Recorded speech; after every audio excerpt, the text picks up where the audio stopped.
নারীর সবচেয়ে বেশি ভালোবাসা যে পুরুষ পেয়েছে, নারীর সবচেয়ে বেশি রাগ, অভিমান, ঝগড়া, খুনসুটি ও সেই দেখতে পেয়েছে।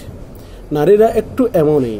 নারী যাকে সবচেয়ে বেশি ভালোবাসে তার উপরেই সবচেয়ে বেশি অধিকার দেখায়, রাগ করে, ঝগড়া করে, অভিমান করে। নারী সরলতার প্রতিমা হয়, আবার রাগের উপমাও হয়। সব কিছু নির্ভর করে আপনার উপর, আপনি তাকে কিভাবে ট্রিট করছেন সেটার উপর। স্বাভাবিকভাবে পুরুষের তুলনায় নারীদের বেশি মুড সুইং হয়, তাই নারীদেরকে বুঝতে পারা একটু বেশি কঠিন। আপনি হয়তো বলতেই পারেন, এত কিছুর পরও আপনি কেন সেই নারীকে সহ্য করে যাবেন? রাগ, অভিমান, জেদ আপনারও তো আছে। শক্তিমত্তার বিচারেও তার চেয়ে সৃষ্টিকর্তা আপনাকে বেশি শক্তিশালী করে পাঠিয়েছেন।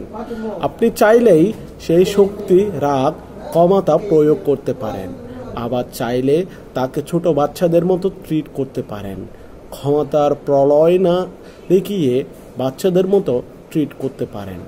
ক্ষমতার প্রলয় না দেখিয়ে ভালোবাসার চাদরে তাকে আবৃত করে রাখতে পারেন। হয়ে উঠতে পারেন তার প্রিয়তম পুরুষ, সবচেয়ে নিরাপদ আশ্রয়। বুদ্ধিমানরা তাই করে, কারণ তারা জানে নারীর উপর রাগ, অভিমান, কঠোরতা দেখিয়ে নারীর কাছ থেকে সব কিছু আদায় করে নেওয়া যায় না। তবে ভালোবাসা দিয়ে নারীর কাছ থেকে পুরো পৃথিবী আদায় করে নেওয়া যায়। নারী এমনই।